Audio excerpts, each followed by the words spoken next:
Welcome to IQ plus academy. दोस्तों, इस video में हम लोग जो इम्तियाज़ अहमद सर की ऑब्जेक्टिव वाले बुक का मॉडर्न हिस्ट्री वाला पार्ट देख रहे थे, उसको आगे बढ़ाते हुए आज इसके सेकंड पार्ट को देखेंगे, जिसमें हम लोग बहावी आंदोलन को देखेंगे। तो चलिए हम स्टार्ट करते हैं पहले प्रश्न के साथ।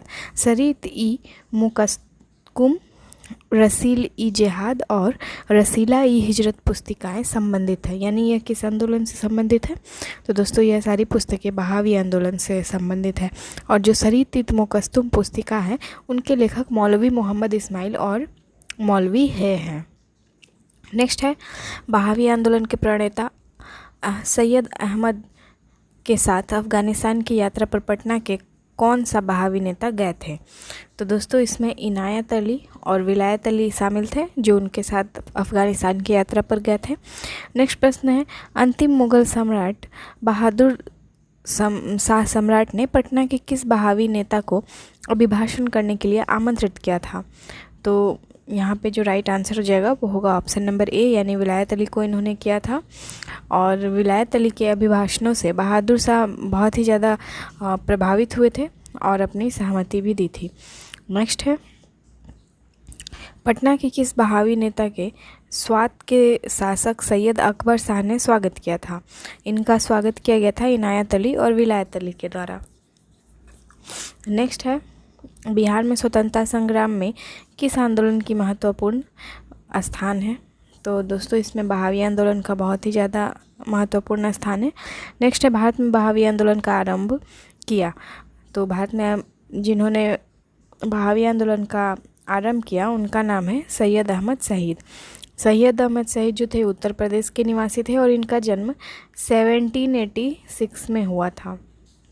नेक्स्ट है, बहावी आंदोलन का उद्देश्य क्या था? बहावी आंदोलन का जो उद्देश्य था वो पहले स्टार्टिंग में यह सामाजिक धार्मिक सुधार था, लेकिन धीरे धीरे यह ब्रिटिश सत्ता का समाप्ति के लिए भी ये लोग अपना आंदोलन चलाने लगे थे। तो यहाँ पे मुस्लिम पर पड़ने वाले पाश्चात्य प्रभावों का विरोध भी मतलब इसमें शामिल है। तो इस तरह से ऑप्शन नंबर डी यहाँ पे राइट आंसर हो जाएगा। नेक्स्ट प्रश्न है, बहावी आंदोलन का मुख्य केंद्र था? दोस्तों, बहावी आंदोलन का मुख्य केंद्र पटना था। भारत में बहावी आंदोलन के प्रवर्तक सैयद अहमद पटना कब आए थे? सैयद अहमद पटना 1821 में आए थे और ये रायबरेली के थे। नेक्स्ट है, 1830 के दशक में पटना केंद्र था। 1830 के दशक में पटना किस आंदोलन का, किस विद्रोह का केंद्र था? तो यह बहावी आंदोलन का केंद्र था। बहावी आंदोलन का जो शुरुआत हुआ था वो लगभग 46 ईयर्स तक चला था, यानी 1822 में यह शुरू हुआ था और 1868 तक यह चला था और इसका जो मेन केंद्र था वो पटना रहा था। नेक्स्ट है, पटना में बहावी आंदोलन के मुख्य नेता कौन थे? पटना में बहावी आंदोलन के मुख्य नेता विलायत अली और इनायत अली थे। और इसमें अगर एक लोग का नाम पूछा जाए तो हमेशा विलायत अली का नाम आएगा। नेक्स्ट है, बिहार में बहावी नेताओं में आजीवन कारावास की सज़ा निम्नलिखित में से किसे मिली थी? तो दोस्तों, आजीवन कारावास की जो सज़ा मिली थी वह अहमदुल्ला को मिली थी। जो पटना के न्यायाधीश थे उन्होंने अहमदुल्ला को मृत्युदंड की सज़ा दी थी, लेकिन हाईकोर्ट ने आजीवन काला पानी में इसे चेंज कर दिया था। नेक्स्ट है, पटना के अंतिम मुख्य बहावी नेता थे। तो जो इसके अंतिम मुख्य बहावी नेता थे वो अहमदुल्ला थे। विलायत अली की मृत्यु कब हुई थी? विलायत अली की मृत्यु 1854 में हो गई थी और विलायत अली इनायत अली के ही भाई थे। नेक्स्ट है, विलायत अली की मृत्यु के उपरांत बहावी आंदोलन का प्रमुख नेता कौन हुआ? तो जब इनकी मृत्यु हो जाती है तो इनके भाई इनायत अली इसके मुख्य नेता होते हैं और इनकी भी मृत्यु हो जाती है 1858 में। बहावी आंदोलन के प्रमुख नेता मौलवी अहमदुल्ला के पिता कौन थे? इनके पिता विलायत अली थे। तो option number D right answer हो जाएगा। नेक्स्ट है, 1864 के अम्बाला के मुकदमे में पटना के बहावियों के वकील कौन थे? जो पटना में बहावियों के वकील थे वो प्लाइडेन बने थे। इस मुकदमे में 3 पटना के बहावी लोग जो आंदोलनकर्ता थे उनको मृत्युदंड हुई थी और जो शेष 8 बचे हुए थे उनको काले पानी की सज़ा दी गई थी। फिर उसको बाद में मृत्युदंड में चेंज कर दिया गया था। नेक्स्ट है, पटना के बहावियों की शक्ति समाप्त हो गई। इनकी शक्ति कब समाप्त हो गई? 70-71 के दशक में इनकी जो शक्ति थी वो समाप्त हो गई थी। किस गवर्नर जनरल ने 1884 में शेष बचे बहावियों कैदियों को रिहा करवा दिया था? तो लॉर्ड रिपन के द्वारा करवाया गया था। सादिकपुर के मौलवी अब्दुल रहीम की पत्नी ने यह आवेदन किया था कि मतलब जो भी बचे हुए बहावी कैदी हैं उनको रिहा कर दिया जाए, तो इसलिए रिपन ने किया था। नेक्स्ट है, बहावी आंदोलन के समय पटना का कमिश्नर आयुक्त कौन था? विलियम टेलर था दोस्तों यह। नेक्स्ट है, बहावी आंदोलन के किस नेता को पटना के सादिकपुर के अन्य सदस्यों ने अपना आध्यात्मिक नेता माना था? सैयद अहमद बरेलवी को माना था। नेक्स्ट है, बहाइयों ने सीमांत क्षेत्र में अपना राज्य कहाँ स्थापित किया था? इनके द्वारा सितना में किया गया था। देखिए, पटना में तो इसका मेन केंद्र था ही। अगर पूछा जाए कि पटना के अलावा कौन सा मेन केंद्र था तो वो सितना ही होगा। नेक्स्ट प्रश्न है, बहावी आंदोलन के प्रणेता सैयद अहमद शहीद के संबंध में निम्नलिखित को पढ़ें, और जो भी राइट आंसर उसको बताना है। तो उनका जन्म 1786 में हुआ था और उन्होंने 1821 में पटना की यात्रा की, ये तो सही है बिल्कुल भी। नेक्स्ट है, वे 1831 में सिखों के विरुद्ध लड़ते हुए मारे गए थे, तो ये भी सही है। और उनकी मृत्यु बालाकोट के युद्ध में हुई थी, तो दोस्तों ये भी सही है। यानी कि यहाँ पे जो भी स्टेटमेंट्स दिए हुए हैं वो सारे के सारे सही हैं। तो इस तरह से यहाँ पे option number C right answer हो जाएगा। नेक्स्ट है, बहावी नेता इनायत अली की मृत्यु कब होती है? इनकी मृत्यु 1858 में हो जाती है। नेक्स्ट है, इनायत अली की मृत्यु के उपरांत किस बहावी नेता ने अंग्रेजों से संघर्ष का नेतृत्व ग्रहण किया था? तो जब इनकी मृत्यु होती है तो इसके बाद मकसूद अली ने यह नेतृत्व अपने हाथों में लिया था। नेक्स्ट है, बहावियों को अंग्रेजों ने पराजित किया था। बहावियों को अंग्रेजों ने किस युद्ध में पराजित किया था? तो जितने भी युद्ध हुए थे, यानी 1852 का भी, 1858 का भी और 1863 का भी, जो भी युद्ध था उस सभी में पराजित किया था। तो option number D right answer हो जाएगा। नेक्स्ट है, बहावी नेता में किस को उम्र कैद और काला पानी की सज़ा हुई थी? तो अब्दुल रहीम, याहिया अली और रहमतुल्लाह, इन तीनों लोगों को काला पानी और उम्र कैद की सज़ा हुई थी। तो इस तरह option number D right answer हो जाएगा। नेक्स्ट है, पटना में स्थित बहावियों का केंद्र कहलाता था। तो यह केंद्र क्या कहलाता था? तो दोस्तों यह काफिला कहलाता था। नेक्स्ट है, बहावियों से प्रेरित पूर्वी बंगाल में कौन आंदोलन आरंभ हुआ था? तो यह आंदोलन फरायजी आंदोलन था। बहुत बार यह प्रश्न पूछा जाता है। नेक्स्ट है, नेक्स्ट चैप्टर हम यहाँ स्टार्ट करेंगे, बिहार झारखंड सहित में जनजातीय आंदोलन। सबसे पहला आंदोलन है संथाल विद्रोह। पहला प्रश्न है, संथाल विद्रोह के नेता थे। संथाल विद्रोह के नेता कौन थे? तो सिद्धू कानू, चांद भैरव। तो इस तरह से option number A right answer हो जाएगा। इन्हीं के नेतृत्व में यह विद्रोह प्रारंभ हुआ था। संथाल विद्रोह की शुरुआत सिद्धू कानू के गांव भगनाडीह राजमहल सब डिवीज़न से हुई थी। तो यह कब शुरू हुई थी? 30 जून 1855 को हुई थी। नेक्स्ट है, संथाल विद्रोह 1855 से 57 का फैलाव था। यह कहाँ से कहाँ तक फैला हुआ था? वर्धमान से लेकर भागलपुर के क्षेत्र तक यह फैला हुआ था। पश्चिम में कहलगांव, और जो भागलपुर से लेकर पूर्व में राजमहल तक, उत्तर में गंगा में, दक्षिण में रानीगंज और सेंधिया तक के क्षेत्रफल में संथालों ने लगभग मुक्त कर रखा था। नेक्स्ट है, कंपनी सरकार ने कब संथाल विद्रोह के क्षेत्र में मार्शल लॉ को लागू किया था? तो इसे 10 नवंबर 1855 को लागू किया गया था और 3 जनवरी 1856 को मार्शल लॉ को हटाया भी गया था। नेक्स्ट है, किस विद्रोह के बाद भागलपुर प्रमंडल के अंतर्गत संथाल परगना जिले का गठन किया गया था? तो यह संथाल विद्रोह के समय में किया गया था। नेक्स्ट है, 1855 ने किस अंग्रेज कमांडर को हराया था? संथालों ने किसको हराया था? तो मेजर बारो को हराया था। नेक्स्ट है, निम्न में से संथाल विद्रोह कब हुआ था? संथाल विद्रोह हम सभी को पता है 1855 में शुरू हुआ था। नेक्स्ट है, अंग्रेजों के खिलाफ अंग्रेजों के खिलाफ संथालों के विद्रोह की अवधि क्या थी?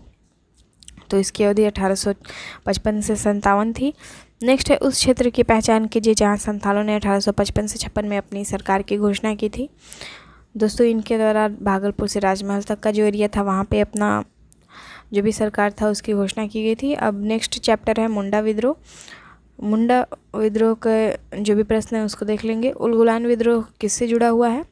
तो हम सभी को पता है कि बिरसा मुंडा के द्वारा जो मुंडा विद्रोह चलाया गया था उसे उलगुलान भी कहा जाता है और इसका अर्थ होता है महान हलचल।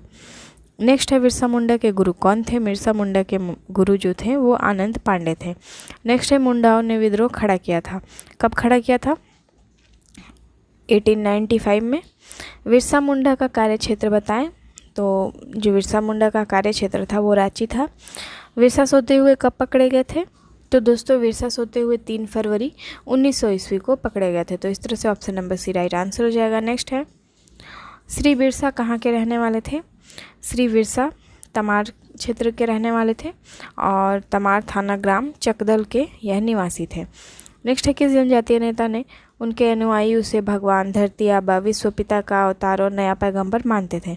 तो दोस्तों यह बिरसा मुंडा के ही जो भी बिरसा नेता के जो भी अनुयायी थे वह उन्हें बिरसा भगवान का उपाधि दे रखे थे, क्योंकि जो बिरसा मुंडा थे वो जितने भी अंधविश्वास हैं, जो भी अफवाह वगैरह जो भी ये सब था उसको समाप्त करना चाहते थे और शिव बोंगा की पूजा करना शुरू करवाना चाहते थे।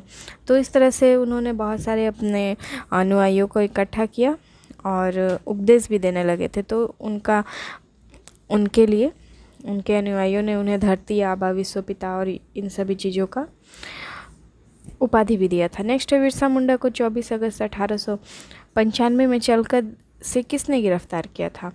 तो दोस्तों श्री मेयर्स के द्वारा इन्हें गिरफ्तार किया गया था। नेक्स्ट है बिरसा मुंडा ने अपने किस विश्वस्त सहयोगी को लेकर लोगों की भर्ती और सैन्य प्रशिक्षण का कार्य सौंपा था? गया मुंडा वे विश्वास पात्र व्यक्ति थे। नेक्स्ट है बिरसा मुंडा का लक्ष्य क्या था? बिरसा मुंडा का जो मेन लक्ष्य था वो उन्होंने उनको पता था कि जो भी उनके समाज में कुरीति फैली है, अंधविश्वास फैला है, इतने सारे देवताओं का पूजा पाठ करने, ये सब चीज़ों का जो भी अंधविश्वास वगैरह फैला हुआ है, तो जब तक उसको दूर नहीं करेंगे तब तक वो अपने मेन लक्ष्य को प्राप्त नहीं कर पाएंगे। तो इसलिए उन्होंने सबसे पहले स्टार्ट किया आंतरिक शुद्धिकरण। फिर उसके बाद धीरे धीरे उन्होंने विदेशी राज की समाप्ति वगैरह पर भी बहुत ज़्यादा जोर दिया था। तो यहाँ पे राइट आंसर हो जाएगा ऑप्शन नंबर डी, यानी सभी यहाँ पे राइट आंसर है। नेक्स्ट है चैप्टर बिहार में कुछ अन्य विद्रोह या आंदोलन। 1866 से 67 के नील खेतिहरों के बिहार में हुए विद्रोह के क्षेत्र का पहचान करना है। तो यह जो क्षेत्र था वो चंपारण था दोस्तों। नेक्स्ट है मुंगेर का बरहिया ताल विद्रोह का उद्देश्य क्या था? वकास्त भूमि को वापस लेना इसकी मेन मांग थी। नेक्स्ट है 1936 में बिहार जमींदार के स्वत्वाधिकार नीति के विरुद्ध जो आंदोलन चलाया गया था वो आंदोलन कौन था? यह आंदोलन बक्श आंदोलन था। नेक्स्ट है बिहार का कौन सा क्षेत्र 1770 से 71 में सन्यासी विद्रोह का केंद्र था? तो दोस्तों इसका राइट आंसर होगा पूर्णिया।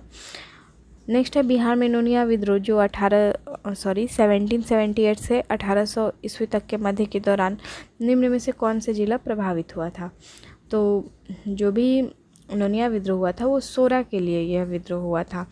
तो जो सोरा मेनली पाया जाता है वो इन्हीं क्षेत्रों में पाया जाता है। उत्तर बिहार का जो सारण हो गया, वैशाली हो गया, पूर्णिया हो गया, या फिर जो कहले पश्चिमी चंपारण, तो इन सभी क्षेत्रों में सोरा पाया जाता था। तो इस तरह right answer option number D हो जाएगा। नेक्स्ट है बिहार में राष्ट्रीय चेतना का उदय तथा स्वतंत्रता संघर्ष का प्रारंभिक चरण। पहला प्रश्न देख लेते हैं। किस समाचार पत्र में यह टिप्पणी की गई? बिहार में हिंदू और मुसलमानों के मध्य सौहार्द तथा सद्भावना स्थापित करने का उदाहरण प्रस्तुत किया गया है। आशा है की जाती है कि संपूर्ण देश में लोग इसका अनुकरण करेंगे और यदि ऐसा हुआ तो दुर्भाग्यपूर्ण हिंदू मुसलमान विवाद समाप्त हो जाएगा। तो इसको कहने वाला मतलब इसको जिस समाचार पत्र में छापा गया था उसका नाम था इंडियन मिरर। नेक्स्ट है पृथक निर्वाचन प्रणाली को किस बिहारी ने असीमित दुष्टतापूर्ण योजना कहकर आलोचना की थी? इसकी आलोचना अली इमाम के द्वारा की गई थी। तो इस तरह से option number B right answer होगा। नेक्स्ट है भारतीय राष्ट्रीय कांग्रेस के 25वें अधिवेशन यानी जो इलाहाबाद में हुआ था 1990 ईस्वी में बिहार से कितने प्रतिनिधियों ने भाग लिया था? तो दोस्तों इसमें 39 प्रतिनिधियों ने भाग लिया था। नेक्स्ट है बिहार प्रांतीय सम्मेलन कांग्रेस का 7वां अधिवेशन 3 अप्रैल 1915 को कहाँ हुआ था? यह छपरा में हुआ था। इसकी अध्यक्षता नंद किशोर लाल के द्वारा की गई थी। नेक्स्ट है पटना विश्वविद्यालय विधेयक केंद्रीय विधायिका परिषद में किसने प्रस्तुत किया था? सर शंकरन नारायण के द्वारा इसे प्रस्तुत किया गया था। नेक्स्ट है पटना विश्वविद्यालय विधेयक पर विरोध प्रकट करने के लिए बिहार प्रांतीय सम्मेलन का एक विशेष अधिवेशन कहाँ पर बुलाया गया था? तो इसका जो अधिवेशन बुलाया गया था वो बांकीपुर में बुलाया गया था और इस विधेयक का प्रतिक्रियावादी स्वरूप का पर विरोध प्रकट किया गया था। नेक्स्ट प्रश्न है होम रूल कार्यकर्ता बाल मुकुंद वाजपेयी ने किस पुस्तिका की रचना की थी? इनके द्वारा जो पुस्तिका लिखी गई थी वो था स्वराज कथा। किसके प्रयत्नों से बिहार प्रांतीय कांग्रेस का दूसरा अधिवेशन हुआ था? यह श्रीदीप नारायण सिंह के द्वारा हुआ था। बॉयज एसोसिएशन के संस्थापक कौन थे? बॉयज एसोसिएशन की स्थापना श्री सूर्य नारायण वर्मा के द्वारा किया गया था। नेक्स्ट बॉयज एसोसिएशन की स्थापना कहाँ हुई थी? यह दरभंगा में किया गया था। 3 मार्च 1809 ईस्वी को किया गया था दोस्तों। और इसकी सबसे पहली अध्यक्षता अशफाक खान ने की थी जो कि एक बैरिस्टर थे। नेक्स्ट है बिहार स्टूडेंट कांग्रेस की स्थापना कब हुई थी? इसकी स्थापना 1906 ईस्वी में हुई थी। बिहार में राष्ट्रवादी चेतना के विकास में इसका अत्यंत महत्वपूर्ण स्थान है। दरभंगा में सरस्वती अकादमी की स्थापना कब हुई थी? इसकी भी स्थापना 1 जनवरी 1901 को हुई थी। नेक्स्ट प्रश्न है बिहार में प्रथम बालिका विद्यालय की स्थापना किसके द्वारा की गई थी? तो दोस्तों इसकी जो स्थापना की गई थी वो की गई थी श्री अघोर कामिनी देवी के द्वारा जो कि पटना में स्थापित किया गया था। नेक्स्ट है बिहार में प्रथम बालिका विद्यालय की स्थापना कब हुई थी? तो जो इस विद्यालय की स्थापना की गई थी वो 1891 में की गई थी अघोर कामिनी देवी जी के द्वारा। नेक्स्ट है बिहार में राष्ट्रीय चेतना के जागरण के प्रमुख कारण क्या थे? तो जो बिहार में मेन रूप से जो कारण था इसके जागरण का वो हो जाएगा, इसमें जो भी स्टेटमेंट्स दिए हुए हैं सारे सही हैं, यानी कि ब्रिटिश विरोधी संघर्षों की पृष्ठभूमि, ब्रिटिश शासन की नीतियों के प्रति असंतोष, पाश्चात्य शिक्षा का प्रभाव, बंगाल में असंगठित राष्ट्रीय आंदोलन। तो यहाँ पे right answer option number D हो जाएगा। नेक्स्ट है बिहार में प्रतिनिधि सर्वप्रथम किस भारतीय राष्ट्रीय कांग्रेस के सम्मेलन में भाग लिया था? यानी कि बिहार के जो भी प्रतिनिधि थे उन्होंने सबसे पहले किस भारतीय राष्ट्रीय कांग्रेस के सम्मेलन में भाग लिया था? तो यहाँ पे जो राइट आंसर हो जाएगा ऑप्शन नंबर सी यहाँ पे राइट आंसर हो जाएगा, यानी 1887 के सम्मेलन में इन्होंने भाग लिया था। नेक्स्ट है बिहार के किस बड़े जमींदार ने भारतीय राष्ट्रीय कांग्रेस की आर्थिक सहयोग प्रदान किया था? दरभंगा महाराज के द्वारा किया गया था दोस्तों इस कांग्रेस की हेल्प। नेक्स्ट है 1908 में बिहार प्रादेशिक सम्मेलन में पृथक प्रांत के गठन का प्रस्ताव किसने रखा था? तो फखरुद्दीन के द्वारा रखा गया था। नेक्स्ट है पटना कॉलेज की स्थापना कब हुई थी? पटना कॉलेज की स्थापना 1863 में हुई थी। बिहार में सदर अंजुमन ए हिंद नामक संस्था के संस्थापक कौन थे?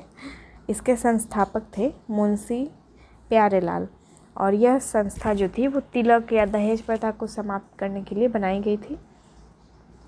नेक्स्ट दरभंगा में बंगभंगा आंदोलन के दौरान राखी बंधन दिवस कब मनाया गया? यह दिवस 16 अक्टूबर 1905 को मनाया गया था। नेक्स्ट है बिहार छात्र परिषद का गठन किसने किया था? डॉक्टर राजेंद्र प्रसाद के द्वारा किया गया था दोस्तों। बिहार प्रांतीय सम्मेलन का पहला अधिवेशन 1908 में कहाँ हुआ था? तो यह पटना में हुआ था।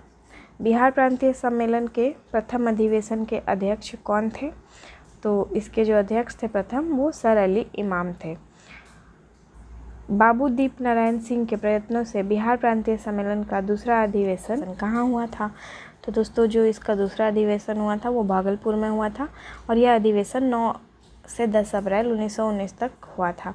इसकी अध्यक्षता सच्चिदानंद सिन्हा के द्वारा की गई थी। नेक्स्ट है बिहार टाइम्स नामक एक पत्र का प्रकाशन कब हुआ था? तो दोस्तों जो इसका प्रकाशन हुआ था वो सबसे पहले 1894 में हुआ था। बिहार टाइम्स पत्र जो था उसमें बिहार को एक अलग प्रांत का गठन करने के लिए महत्वपूर्ण भूमिका निभाई थी। महेश नारायण प्रथम संपादक थे। इस बिहार टाइम्स के प्रथम संपादक महेश नारायण ही थे। महेश नारायण और सच्चिदानंद सिन्हा और कृष्ण सहाय ने इस पत्र का प्रकाशन किया था और महेश नारायण को इसका संपादक बनाया गया था। नेक्स्ट है बिहार टाइम्स का नाम बदलकर बिहारी कब रखा गया। तो जब 1906 का समय आया था उसी समय में इसका नाम बदलकर रखा गया था। बिहार प्रांतीय कांग्रेस कमेटी के प्रथम अध्यक्ष कौन थे। नवाब सरफराज हुसैन खान थे दोस्तों। सोनपुर में जो मेला लगा था 1908 ईस्वी में, उसमें नवाब हुसैन खान की अध्यक्षता में एक सभा की बैठक हुई थी जिसमें बिहार प्रांतीय कांग्रेस कमेटी का गठन किया गया था।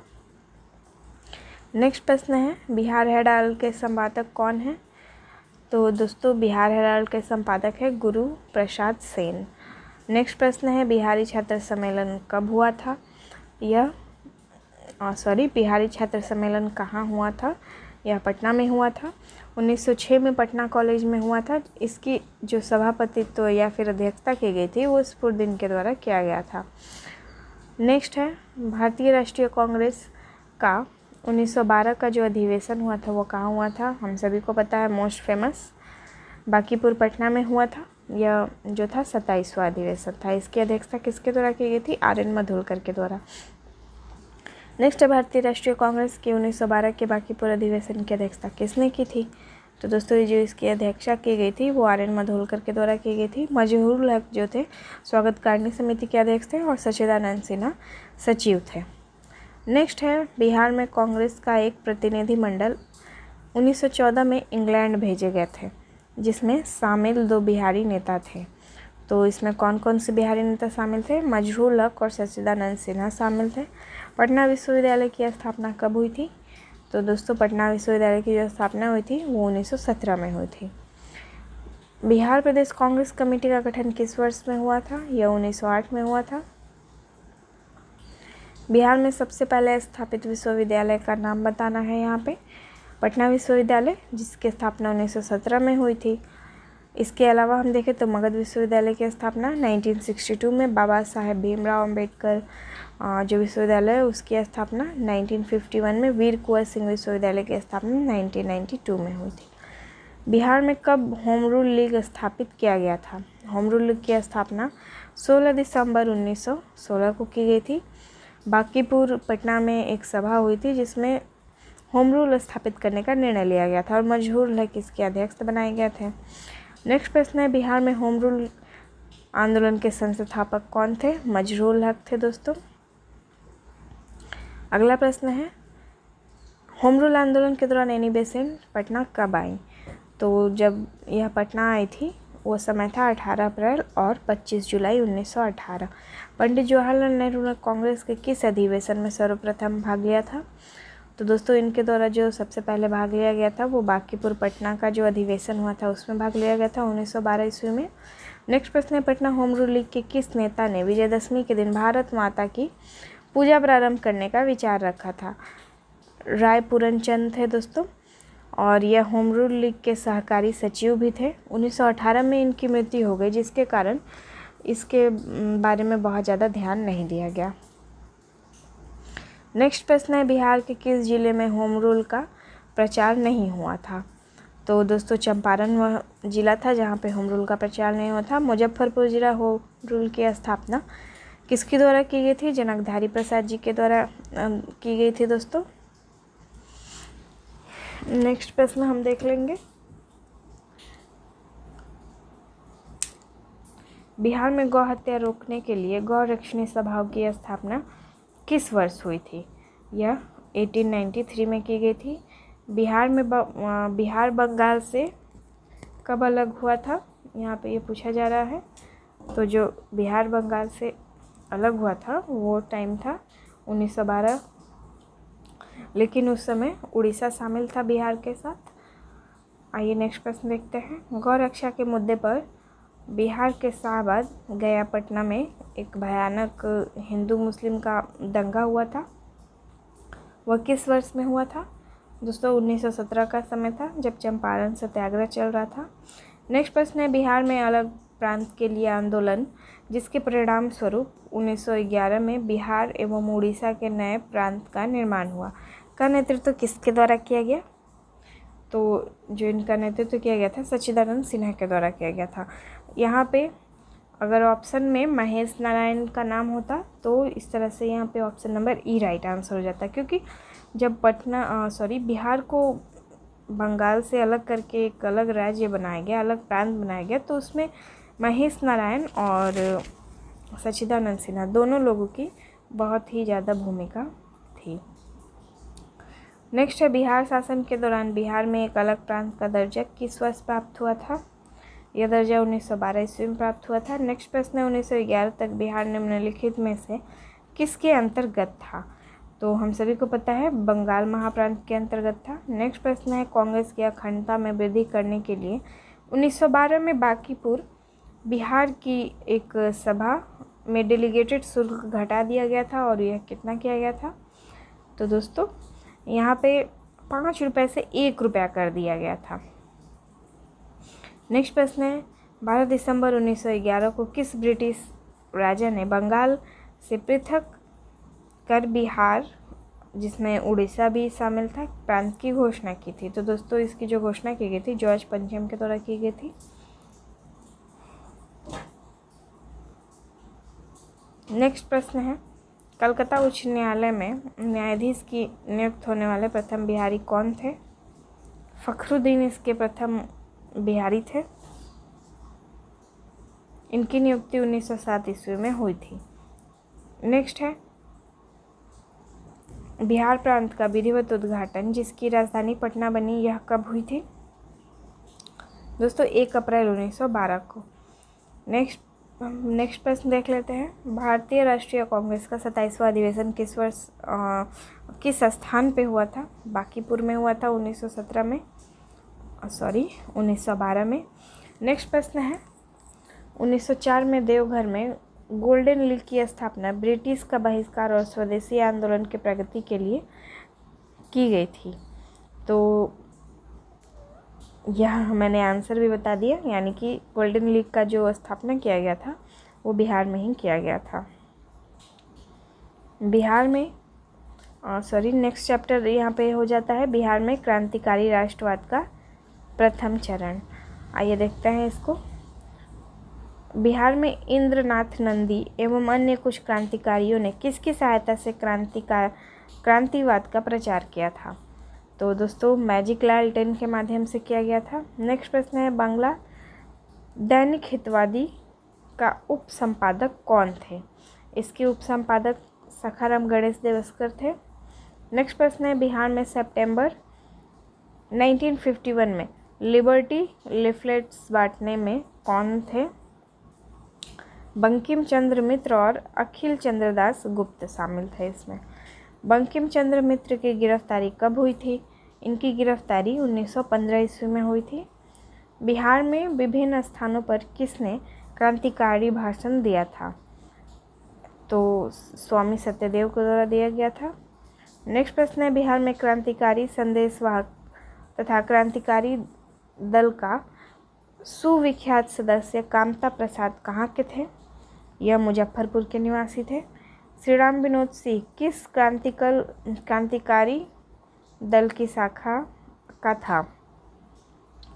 तो दोस्तों यह भागलपुर से संबंधित थे और मुजफ्फरपुर शाखा में यह भर्ती हुए थे। नेक्स्ट प्रश्न देख लेते हैं बिहार में प्रकाशित कौन सा अखबार क्रांतिकारी विचार को प्रकट करता है? तो यहाँ पे पाटलिपुत्रा हो जाएगा राइट आंसर। नेक्स्ट प्रश्न है पटना में 1913 में अनुशीलन समिति की शाखा की स्थापना, जो कि हम सभी को पता है सचिदानंद सान्याल के द्वारा किया गया था। 30 अप्रैल 1908 में मुजफ्फरपुर बम कांड में किसकी हत्या का प्रयास किया गया था? जॉर्ज किंग्सफोर्ड की हत्या का प्रयास किया गया था, लेकिन यहाँ पे प्रिंगल कनेडी और इनकी बेटी की मृत्यु हो जाती है। प्रिंगल कनेडी हमेशा से राष्ट्रीय आंदोलन के प्रति इनका अच्छा भाव रहा था। नेक्स्ट प्रश्न है मुजफ्फरपुर बम कांड को अंजाम किसने दिया था? हम सभी को पता है खुदीराम बोस और प्रफुल्ल चाकी ने दिया था। नेक्स्ट है मुजफ्फरपुर बम कांड जो 1908 में हुआ था का दोषी दोषी ठहराकर किसे फांसी दी गई थी? खुदीराम बोस को फांसी दे दी गई थी, जबकि प्रफुल्ल चाकी ने खुद को गोली मार लिया था। इनको फांसी कब की दी गई थी? 11 अगस्त को दी गई थी 1908 में। नेक्स्ट प्रश्न देख लेते हैं। मुजफ्फरपुर बम कांड के एक अन्य दोषी प्रफुल्ल चाकी से संबंधित कौन सा कथन सत्य है? तो जो राइट आंसर है वो सी हो जाएगा। उन्होंने गिरफ्तार होने की अपेक्षा मृत्यु को श्रेयस्कर समझा और अपने आप को गोली मारकर आत्महत्या कर ली। और इन्होंने अपने आप को 2 मई 1908 को गोली मारकर आत्महत्या की थी। नेक्स्ट प्रश्न हो जाता है, बिहार के क्रांतिकारी नेता खुदीराम बोस को फांसी कब दी गई थी? खुदीराम बोस को हमने अभी भी देखा कि 11 अगस्त 1908 को फांसी दी गई थी। बिहार के क्रांतिकारी नेता खुदीराम बोस के वकील कौन बने थे? तो दोस्तों कालिदास वसु थे इनके वकील। इनके कहने पर खुदीराम बोस ने हाई कोर्ट में फांसी सज़ा के विरुद्ध अपील भी की थी, लेकिन हाई कोर्ट ने कोई सुनवाई नहीं की, सज़ा को बरकरार रखा। पटना में अनुशीलन समिति की शाखा की स्थापना सचिंद्र सयाल ने की थी 1913 ईस्वी में। इस शाखा को जो संगठित करने वाले थे उनमें बंकिम चंद्र मित्र और JBN कॉलेज के छात्र थे।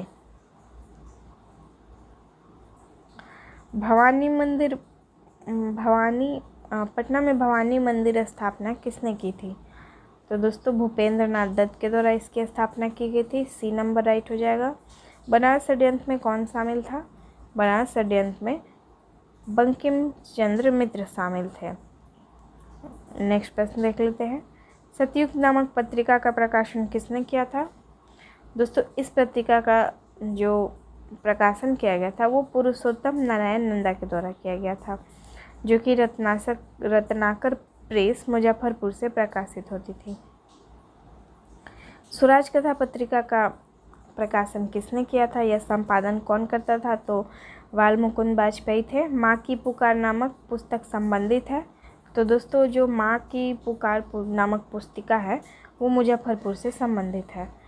किस पत्रिका के भारतीय संपादक को हटाकर सरकार ने उसके स्थान पर कनिंघम की नियुक्ति की थी? तो बिहारी पत्रिका के जो संपादक थे उनको हटा दिया गया और उनके स्थान पर कनिंघम की नियुक्ति की गई थी। इसके संपादक महेश्वरी प्रसाद थे। नेक्स्ट प्रश्न है, रेवती नाग संबंधित थे? तो दोस्तों ये भागलपुर से संबंधित थे। रेवती नाग को किस संस्था ने भागलपुर में क्रांतिकारी प्रचार के लिए भेजा था? ढाका अनुशीलन समिति के द्वारा इन्हें भेजा गया था। नेक्स्ट चैप्टर शुरू होता है चंपारण सत्याग्रह। आइए इसके प्रश्नों को भी देख लेंगे। चंपारण में 3 कठिया पद्धति के अंतर्गत लंबी अवधि तक नील उपजाना पड़ता था, वह अवधि होती थी। तो दोस्तों जो यह अवधि होती थी वो 20, 25 या 30 वर्ष तक की होती थी। नेक्स्ट प्रश्न है, हिंदू पैट्रियट के किस संपादक ने नील पीड़ितों के किसानों का पक्ष लिया था? तो हरिश्चंद्र मुखर्जी ने लिया था दोस्तों। तो ए नंबर राइट आंसर हो जाएगा। बिहार में कब नील रैयतों का विद्रोह हुआ था? तो जो इनका विद्रोह हुआ था वो 1907 से 1908 के ईस्वी में शुरू हुआ था। हम देख लेंगे साढ़ी कोठी, परसा, मल्हिया, बेतिया, कुंदिया के रैयतों ने शेख गुलाम और शीतल रॉच के नेतृत्व में नील उपजाना बंद कर दिया था। अगला प्रश्न है, नील उत्पादन के विरोध करने पर शीतल रॉय और राधुमल को गिरफ्तार कब किया गया था? तो इन्हें 26 अक्टूबर 1908 को गिरफ्तार किया गया था। किस ब्रिटिश अधिकारी ने अपनी जांच रिपोर्ट रैयतों के पक्ष में ली थी? WR गोरले ने लिया था। अगला प्रश्न है, लेफ्टिनेंट गवर्नर एडवर्ड बेकर ने पटना नीलहो का सम्मेलन कब बुलाया था? इनका सम्मेलन 1909 से 1910 में बुलाया गया था। नेक्स्ट है, 3 अप्रैल 1915 को बिहार प्रांतीय सम्मेलन के 7वें अधिवेशन में कहाँ अध्यक्ष पद पर भाषण देते हुए नील प्लांटरों और रैयतों के मध्य विषम संबंधों का उल्लेख किया गया था? तो छपरा में किया गया था दोस्तों। Option number D right answer हो जाएगा। किस समाचार पत्र ने चंपारण की दुर्दशा पर निबंध प्रकाशित किया था? तो दोस्तों यह हिंद केसरी हो गया, अमृत बाजार पत्रिका हो गया या भारत माता पत्रिका, तो इन सभी ने निबंध को प्रकाशित किया था। अभ्युदय, हितवार्ता, मिथिला महिर, इन लोग मतलब ये जो समाचार पत्र थे इन्होंने भी नील रैयतों की जो दुर्दशा थी उसका जिक्र किया था। नेक्स्ट प्रश्न है कि समाचार पत्र ने चंपारण में नीलों द्वारा रैयतों के अत्याचार पर लगातार निबंध प्रकाशित किया था। प्रताप ने किया था। नीलों के अत्याचारों के से संबंधित कौन सी बात सत्य है? पहला है प्रार्थना पुस्तिका में नीलों को अत्याचार का उल्लेख। बिहार के संपादक श्री महेश्वर प्रसाद ने नील्हे साहब और रैयत शीर्षक से निबंध लिखा था। स्टेट्समैन में भी ब्लैक शिप पर निबंध लिखा गया था। तो यहाँ पे जो भी स्टेटमेंट है वो सारे सही हैं। Option number D right answer हो जाएगा। किस भारतीय राष्ट्रीय कांग्रेस के अधिवेशन में पटना विश्वविद्यालय विधेयक और चंपारण की नीलों और रैयतों के संबंध में प्रस्ताव पेश किया गया और गांधी जी को श्री शुक्ल ने चंपारण आने का निमंत्रण दिया था? तो यह लखनऊ का अधिवेशन था 1916 का, जो कि 31वां अधिवेशन था और जो इसके अध्यक्षता की गई थी वो अंबिका चरण मजूमदार के द्वारा की गई थी। नेक्स्ट प्रश्न है जेवी कृपलानी चंपारण आंदोलन के समय किस कॉलेज के प्राध्यापक थे? यह भूमिहार ब्राह्मण कॉलेज मुजफ्फरपुर के प्रधानाध्यापक थे। चंपारण आंदोलन के दौरान कॉलेज से इन्हें बर्खास्त कर दिया गया था। नेक्स्ट प्रश्न है मोतिहारी के मजिस्ट्रेट ने भारतीय दंड संहिता के किस धारा के अंतर्गत अभियोग चलाने की सूचना दी थी? तो धारा 108 के तहत दी गई थी। भारत में पहली बार गांधी जी किस दिन जेल जाने को तैयार हो रहे थे? तो 18 अप्रैल 1970 का यह दिन था दोस्तों। इस दिन पूरा भारतवर्ष सत्याग्रह का पहला पाठ गांधी जी से मिला था और उन्होंने सविनय अवज्ञा का प्रयोग किया था सबसे पहली बार इसी आंदोलन में। चंपारण आंदोलन के दौरान जेल जाने की स्थिति में आंदोलन का नेतृत्व किन्हें करना था? तो मजरूल हक और ब्रजकिशोर प्रसाद के द्वारा इसे नेतृत्व करना था। निम्न में से कौन सा अंग्रेज चंपारण आंदोलन और गांधी जी का समर्थक था? तो CF एंड्रयूज जो थे वो समर्थक थे। नेक्स्ट प्रश्न है महात्मा गांधी राजकुमार शुक्ल के गांव मूल्य भरावा कब पहुंचे थे? 27 अप्रैल 1917 को पहुंचे थे। कौन सी रिपोर्ट रैयतों को 3 रुपये प्रति बीघा के अतिरिक्त वसूली के विरोध में आंदोलन के परिणाम स्वरूप तैयार की गई थी? लीविस रिपोर्ट थी दोस्तों। Option number A right answer हो जाएगा। निम्न में से किसने प्लांटरों के समर्थन में चंपारण आंदोलन के दौरान रिपोर्ट तैयार किया था?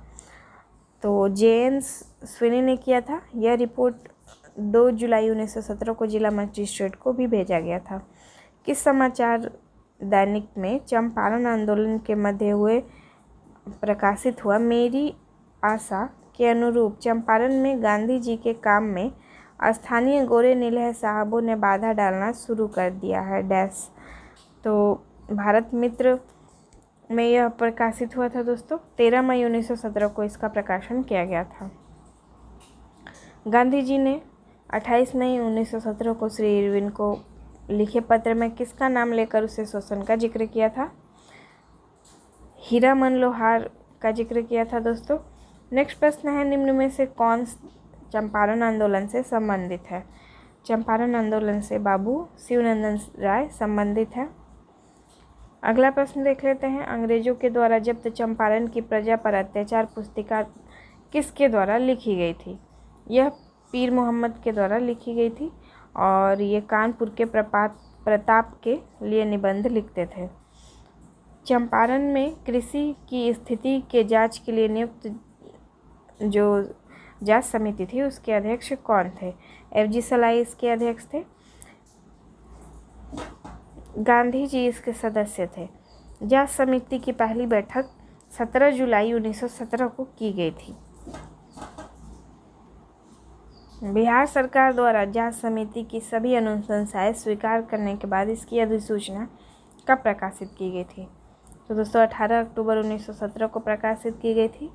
गांधी जी को चंपारण आंदोलन के दौरान बिहार छात्र सम्मेलन के कहाँ के अधिवेशन के लिए अध्यक्ष मनोनीत किया गया था? तो इन्हें भागलपुर में मनोनीत किया गया था अध्यक्ष। यह 15 अक्टूबर 1917 को हुआ था। चंपारण कृषि विधेयक को विधान परिषद में कब प्रस्तुत किया गया था? इसे 29 नवंबर 1917 को प्रस्तुत किया गया था। नेक्स्ट प्रश्न है, चंपारण कृषि कानून की विशेषताएं क्या थी? तो जो यहाँ पे ऑप्शन देख लेते हैं, 3 कठिया की समाप्ति, सरहवेशी में तुर्कोलैया में 20% और अन्य 26% की कमी, रैयत को नील उपजाने के दायित्व से मुक्ति, उपरोक्त सभी। तो यहाँ पे उपरोक्त सभी राइट आंसर हो जाएगा। मुकदमाबाजी रोकने की भी व्यवस्था की गई थी। गांधी जी ने किस गांव में 14 नवंबर 1917 को पहला स्कूल स्थापित किया था? तो जो बड़हवा लखनसेन गांव था, वहीं पर उन्होंने पहला स्कूल स्थापित किया था 20 नवंबर 1917 को। और जो दूसरा स्कूल स्थापित किया गया था वो भितरवा में किया गया था। नेक्स्ट प्रश्न है, चंपारण आंदोलन 1917 था तो यह किससे संबंधित था? हम सभी को पता है यह किसान आंदोलन था जो कि नील किसानों से संबंधित था। 3 कठिया प्रथा संबंधित है। 3 कठिया प्रथा किससे संबंधित है? यह चंपारण आंदोलन से संबंधित है। चलिए इसका जो डिटेल्स दिया है वो भी पढ़ लेते हैं। अंग्रेज बगान मालिकों ने किसानों से एक अनुबंध यानी कॉन्ट्रैक्ट पे 19वीं सदी के शुरुआत में ही सिग्नेचर करवा लिया था और इसके अंतर्गत जो भी किसान थे उनको अपने 3 बीघे की जो ज़मीन होती थी उस पे नील की खेती करना एकदम अनिवार्य हो जाता था, जिसे कि 3 कठिया प्रथा कहा जाता था। चंपारण आंदोलन का नेतृत्व किसके द्वारा किया गया था? महात्मा गांधी के द्वारा किया गया था। नेक्स्ट है, महात्मा गांधी चंपारण किसके बुलावे पे आए थे? राजकुमार शुक्ल के बुलावे पे आए थे। 1916 के अधिवेशन में राजकुमार शुक्ल शामिल हुए थे। गांधी जी का पहली बार बिहार में आगमन कब हुआ था? 1917 में हुआ था। एग्जैक्ट डेट पूछे तो 10 अप्रैल 1917 को हुआ था दोस्तों। 3 कठिया प्रथा सर्वाधिक प्रचलित थी, यह चंपारण में प्रचलित थी। चंपारण आंदोलन के समय बिहार का उपराज्यपाल कौन था? तो अल्बर्ट गेट थे इसके उपराज्यपाल। चंपारण के नील किसानों के मामलों से संबंधित जांच समिति के सरकार को सर्वसम्मति प्रतिवेदन कब प्रस्तुत किया गया था? तो यह 4 अक्टूबर 1917 को किया गया था। चंपारण आंदोलन के निम्न परिणाम के संबंध में कौन सी बात सत्य है? यहाँ पे कुछ स्टेटमेंट्स दिए हुए हैं जो कि सारे सही हैं। स्टेटमेंट्स को पढ़ लेते हैं। 3 कठिया प्रथा का अंत हुआ था। सभी रैयतों को लगान घटा दिए गए थे। बगान मालिक द्वारा वसूल किए अवैध नगद रुपयों में 25% वापस किया गया था। तो इस तरह से सभी आंसर सही है। चंपारण आंदोलन की समाप्ति के उपरांत गांधी जी ने किसे मोतिहारी के कार्यालय का कार्यभार सौंपकर वापस लौट गए थे? तो जनकधारी प्रसाद जी को यह सौंपा गया था। भारत में महात्मा गांधी ने सर्वप्रथम किस आंदोलन में भाग लिया था? हम सभी को पता है चंपारण आंदोलन में भाग लिया था। गांधी जी ने सर्वप्रथम किसान आंदोलन में भाग लिया था? तो इन्होंने चंपारण आंदोलन में भाग लिया था। नेक्स्ट प्रश्न है, बिहार के किस नेता ने महात्मा गांधी के साथ किसान आंदोलन का नेतृत्व किया था? राजकुमार शुक्ल के साथ किया था। नेक्स्ट है, चंपारण आंदोलन से कौन संबंधित नहीं है? तो दोस्तों यह जयप्रकाश नारायण है जो कि इससे संबंधित नहीं थे, बल्कि यह 1942 का जो आंदोलन था उसमें ज़्यादा सक्रिय रहे थे। नेक्स्ट प्रश्न देख लेते हैं। गांधी जी ने किस जिले के किसानों का दुख दूर करने के लिए सत्याग्रह किया था? चंपारण जिला था।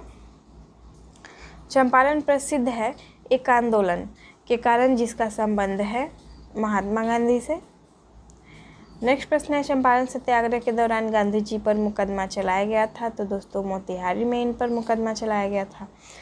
गांधी जी का चंपारण आंदोलन किस लिए था? यह नील खेती करने वाले की समस्या का समाधान के लिए था।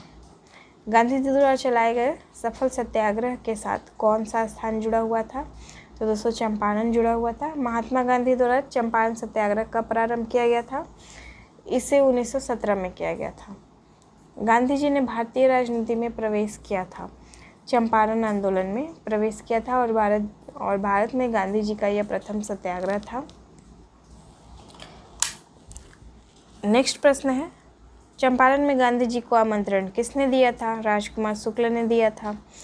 किस यूरोपियन नील बागान मालिकों द्वारा किसानों के शोषण की तरफ गांधी जी का ध्यान आकर्षण किया गया था? तो राजकुमार शुक्ल ने किया था। बिहार के कौन से स्थान पर गांधी जी ने अपना प्रथम सत्याग्रह किया था? चंपारण में दोस्तों। निम्न में से कौन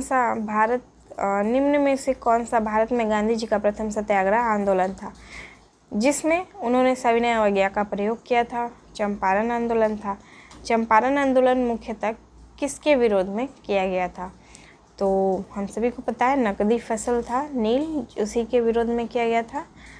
नेक्स्ट चैप्टर है बिहार में 1919 के सत्याग्रह, खिलाफत और असहयोग आंदोलन। तो पहला प्रश्न है, बिहार में विनम्रता तथा उपासना का दिन किस तिथि को मनाने के लिए निर्णय लिया गया था? तो 6 अप्रैल 1919 को लिया गया था। 4 अप्रैल को पटना सिटी में इसका निर्णय ले लिया गया था। कहाँ 1919 में स्थानीय नगर पालिका के अध्यक्ष खान बहादुर महबूब खान ने एक भावपूर्ण भाषण को पढ़ा था? तो मुजफ्फरपुर में पढ़ा गया था दोस्तों।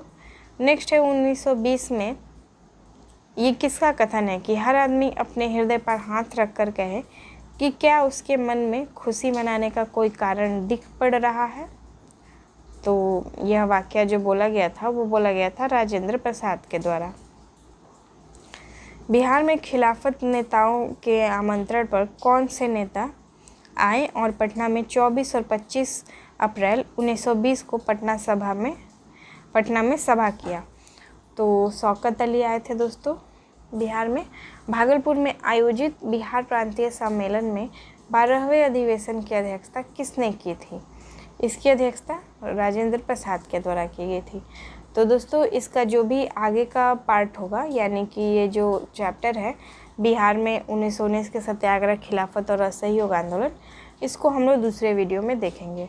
तो दोस्तों हमारा वीडियो आपको कैसा लग रहा है प्लीज़ करके हमें कमेंट में बताएं। अगर पसंद आ रहा है तो प्लीज़ लाइक करें, अपने दोस्तों के साथ शेयर भी करें और चैनल को सब्सक्राइब करें। तो मिलते हैं नेक्स्ट वीडियो में दोस्तों, तब तक के लिए धन्यवाद।